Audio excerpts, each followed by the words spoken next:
মহারাষ্ট্রে সুখেন মাহাতো খুন, অভিযুক্তের নাম প্রকাশ্যে আসতেই গর্তে ঢুকে পড়ল তৃণমূল। মহারাষ্ট্রে পুরুলিয়ার পরিযায়ী শ্রমিক খুনের ঘটনায় ফের ফাঁস হয়ে গেল তৃণমূলের মিথ্যাচার।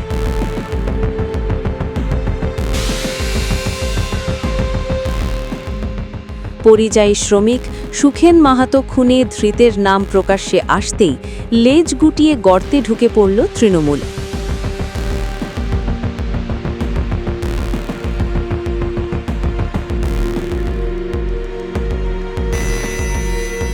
অভিযুক্ত মোহাম্মদ আমিন শওকত শেখের নাম প্রকাশ্যে আসতেই পোস্ট ডিলিট করল রাজ্যের শাসক দল।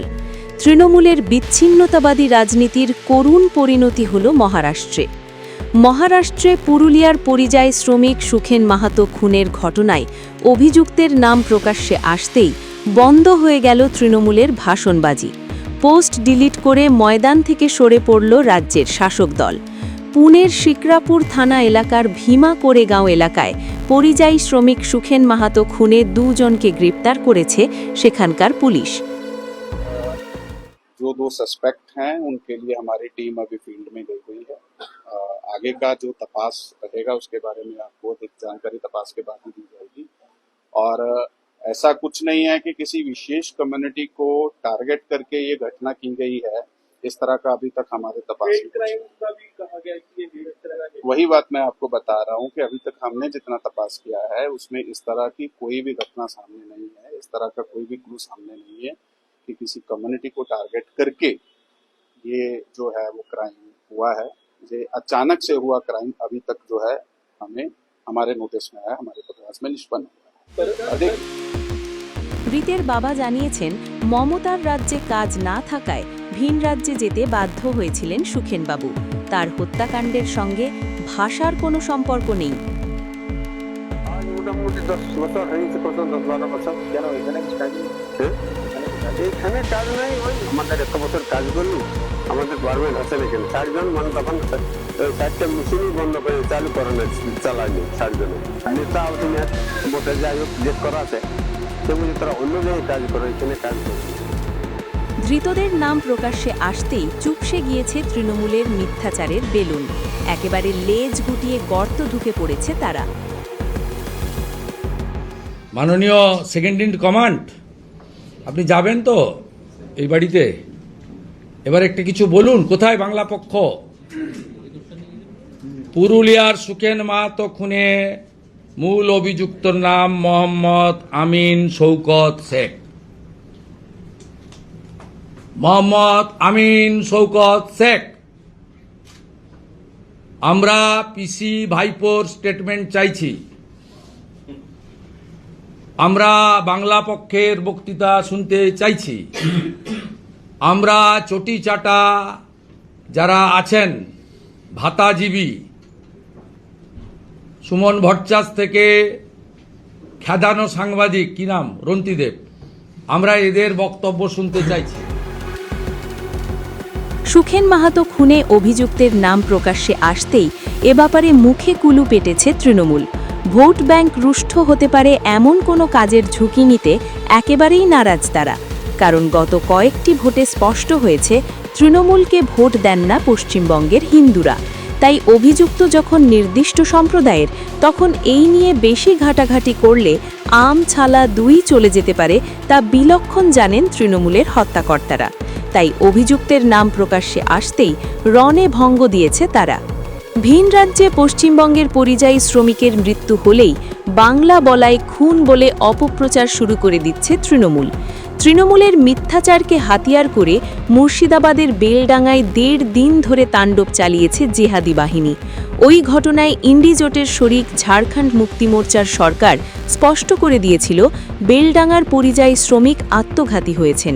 ঝাড়খণ্ডের পালাউমু জেলার ঘটনাস্থলে উপস্থিত নিহত পরিযায়ী শ্রমিকের আত্মীয়রাই জানিয়েছেন, ভাষার যোগ তো দূরের কথা, খুনই হননি ওই পরিযায়ী শ্রমিক। সেই ঘটনাতেও শিক্ষা হয়নি তৃণমূলের।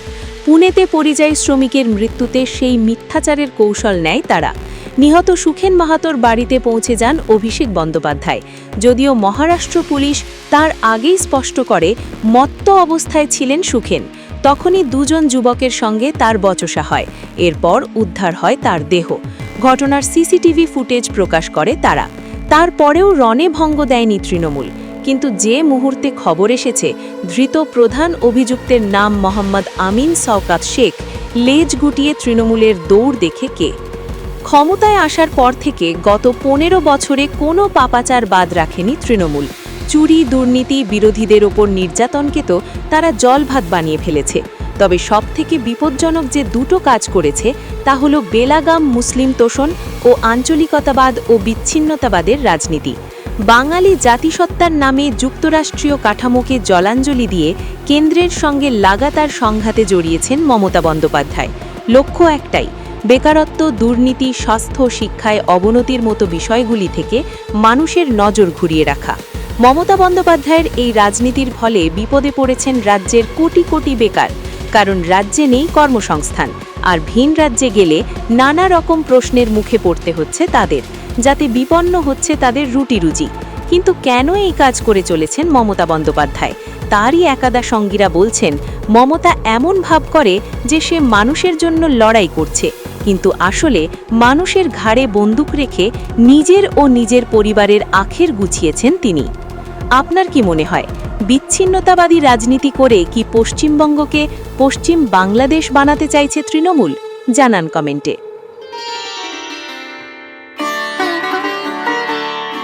मोदी जी का विजन, मुख्यमंत्री डॉक्टर मोहन यादव जी का मिशन। मध्य प्रदेश में खेती अब सिर्फ परंपरा नहीं, समृद्धि का संकल्प बन चुकी है। प्रधानमंत्री नरेंद्र मोदी जी के किसान केंद्रित राष्ट्र विजन को जमीन पर उतारते हुए मुख्यमंत्री डॉक्टर मोहन यादव ने शुरू किया मध्य प्रदेश कृषक कल्याण मिशन। लक्ष्य साफ है, किसान मजबूत, खेती आधुनिक और प्रदेश आत्मनिर्भर। वर्ष 2025-26 में 32,308 करोड़ रुपए से अधिक का कृषि बजट। मुख्यमंत्री मोहन यादव के निर्णय, गेहूं पर 175 रुपए प्रति क्विंटल बोनस, 2600 रुपए प्रति क्विंटल पर खरीदी, धान पर 4,000 रुपए प्रति हेक्टेयर प्रोत्साहन, यानी किसान की जेब में सीधा फायदा।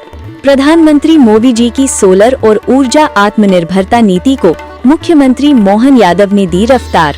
5 रुपए में स्थायी बिजली कनेक्शन, 30 लाख सोलर पंप, हर साल 10 लाख नए कनेक्शन। अब खेती बिजली की चिंता से मुक्त। मुख्यमंत्री किसान कल्याण योजना के तहत 85 लाख किसानों को 19,000 करोड़ रुपए से अधिक का सीधा लाभ।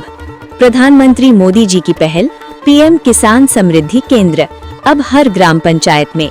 मुख्यमंत्री डॉक्टर मोहन यादव के नेतृत्व में कृषि उद्योग समागम। मंदसौर और नरसिंहपुर में 3,812 करोड़ रुपए की 11 इकाइयां, 6,000 प्लस रोजगार।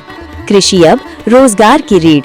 आज मध्य प्रदेश देश के अग्रणी कृषि राज्यों में शामिल है। दृष्टि प्रधानमंत्री नरेंद्र मोदी, नेतृत्व मुख्यमंत्री डॉक्टर मोहन यादव। खुशहाल किसान, समृद्ध मध्य प्रदेश।